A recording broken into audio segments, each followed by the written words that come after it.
Hello everyone, tarot with M Singh में ma'am Singh आप सभी का बहुत बहुत स्वागत करती हूँ। आज मैं आपके लिए जो वीडियो लेकर आई हूँ यह है महाशिवरात्रि की पूजा विधि। बहुत सारे लोग रिक्वेस्ट कर रहे थे कि मैम महाशिवरात्रि पे पूजा कैसे करनी है, कब करनी है, शुभ मुहूर्त क्या है, इस पर एक शॉर्ट वीडियो बना दीजिए। तो गाइज़ देखिए, महाशिवरात्रि हिंदू पांचांग के अनुसार फाल्गुन माह के कृष्ण पक्ष की चतुर्दशी तिथि को मनाई जाती है और ये जो तिथि है यह 8 मार्च को रात्रि 9:47 से शुरू होगी और 9 मार्च को 6:17 पर ख़त्म होगी। मीन्स 8 मार्च 9:47 PM से शुरू होगी और 9 मार्च 6:17 PM पर एंड हो जाएगी। महाशिवरात्रि शिव के विवाह का पर्व है। विवाह रात्रि में होगा। मिडनाइट 12:07 से लेकर 12:55 का मुहूर्त शुभ है। तो 8 मार्च को मध्य रात्रि में 12:07 से शुभ मुहूर्त शुरू हो जाएगा। तो पूजा के लिए आप इसी मुहूर्त को यूज़ कर सकते हैं। 12:07 से 12:55 तक आप पूजा अर्चना कर सकते हैं। ये शुभ मुहूर्त है। पूजा की विधि की अगर मैं बात करूं तो पूजा की विधि में आपको पता ही है कि पंचामृत से जलाभिषेक करना है, रुद्राभिषेक करना है। तो सबसे पहले आप शिवलिंग को गंगा जल से स्नान कराएंगे। उसके बाद घी, गाय का शुद्ध घी, उससे स्नान कराएंगे।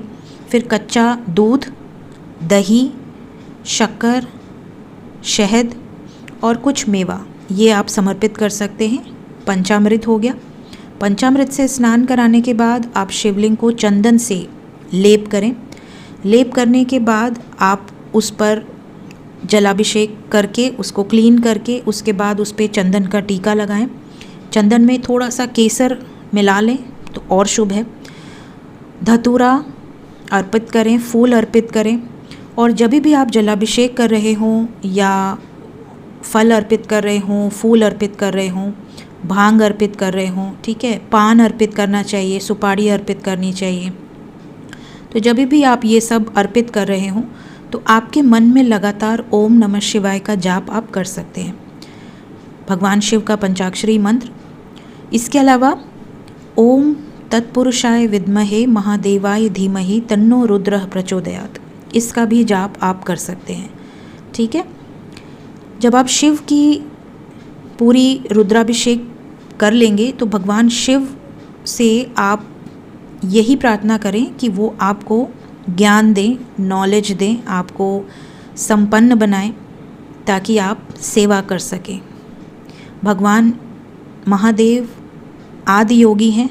तो मैं आपको यही कहूँगी कि अगर आप फास्ट रह रहे हैं तो आप पूरे दिन साधना में रहें, भगवान शिव के दर्शन करें, अच्छा कार्य करें, लोगों की मदद करें, दान पुण्य के कार्य करें, क्योंकि भगवान शिव इससे प्रसन्न होते हैं। ठीक है। साथ ही साथ माता पार्वती के लिए आप दुर्गा सप्तशती का पाठ कर सकते हैं। सुहाग के सामान अर्पित करें, चुंदरी अर्पित करें। ठीक है। तो ये आपको माता गौरी को अर्पित करना चाहिए। साथ ही साथ आप चावल ज़रूर चढ़ाएं। महादेव के शिवलिंग पे आप चावल ज़रूर चढ़ाएं। हो सके तो अपने घर में अपने हाथ से खीर बनाएं और खीर बनाकर महादेव को ज़रूर अर्पित करें। और जब आप 9 मार्च को सूर्योदय के बाद अपना फास्ट तोड़ें तो उसी पंचामृत और खीर से आप अपना व्रत तोड़ सकते हैं। ठीक है।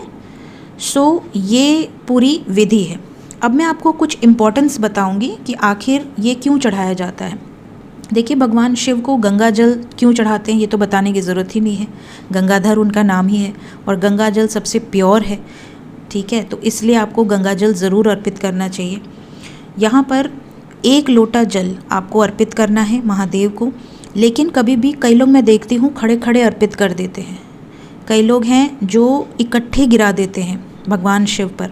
ऐसे नहीं करना है, आपको आराम आराम से अर्पित करना है, धीरे धीरे। ठीक है। और जब आप अर्पित कर रहे हो तो आपके मन में अगर कोई कामना है तो आप अपने मन में बोल सकते हैं। कच्चा दूध अर्पित करना चाहिए। इससे आपके स्वास्थ्य में लाभ मिलता है।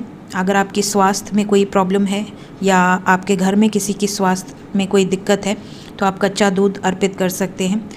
साथ ही साथ शहद अर्पित करना चाहिए। शहद चढ़ाने से आपको आपकी वाणी बहुत मिठास आती है, आपके रिलेशनशिप्स में मिठास आती है, ठीक है। चंदन चढ़ाना चाहिए, चंदन चढ़ाने से मान सम्मान आपका बढ़ता है। घी चढ़ाना चाहिए, घी अर्पित करने से आपकी आत्मशक्ति बढ़ती है, आपकी इनर स्ट्रेंथ, इनर पावर बढ़ती है। दही चढ़ाना चाहिए, दही अर्पित करने से आपके स्वभाव में गंभीरता आती है, साथ ही साथ आपकी लाइफ में स्टेबिलिटी आती है, स्थिरता आती है। बेलपत्र अर्पित करने से आपको भगवान शिव की, एक तरह से आप कह सकते हैं माता गौरी और भगवान शिव दोनों का आशीर्वाद प्राप्त होता है, ठीक है। साथ ही साथ भांग अर्पित करना चाहिए, भांग अर्पित करने से आपकी लाइफ में जो भी नेगेटिविटीज़ हैं, जो भी बुराइयां हैं, वो समाप्त हो जाती हैं। शक्कर अर्पित करना चाहिए, शक्कर चढ़ाने से सुख और समृद्धि बढ़ती है। केसर अर्पित करना चाहिए, आपके लाइफ में सौम्यता आती है, आपकी लाइफ में पोलाइटनेस आती है। साथ ही साथ धतूरा अर्पित करना चाहिए, ठीक है, क्योंकि भगवान शिव ने सागर मंथन में जो हलाहल विष निकला था उसको भगवान शिव ने ग्रहण किया था, ठीक है। तो धतूरा, भांग, बेल आदि ये सब औषधियाँ हैं, ठीक है, जिससे व्याकुलता दूर होती है। तो इसलिए आपको भगवान शिव को धतूरा अर्पित करना चाहिए। साथ ही साथ आप चावल, जैसा मैंने कहा, अक्षत अर्पित कर सकते हैं। इससे आपकी जो पूजा है वो संपन्न मानी जाती है, मतलब एक तरह से पूजा कंप्लीट हो गई। साथ ही साथ अगर आपके पास भस्म हो तो आप भगवान शिव को भस्म भी अर्पित करें, ठीक है। तो इस तरीके से आप भगवान शिव की आराधना कर सकते हैं। साथ ही साथ अगर आप फास्ट हैं तो रात्रि में पूजा के बाद भी आप जागरण कर सकते हैं, साधना कर सकते हैं, ध्यान कर सकते हैं, ठीक है। सो आपकी ये पूजा इस तरीके से कंप्लीट होती है। होप कि आपको वीडियो अच्छी लगी होगी। अगर आपके लिए हेल्पफुल रही हो कमेंट में ज़रूर बताइएगा। Thank you so much.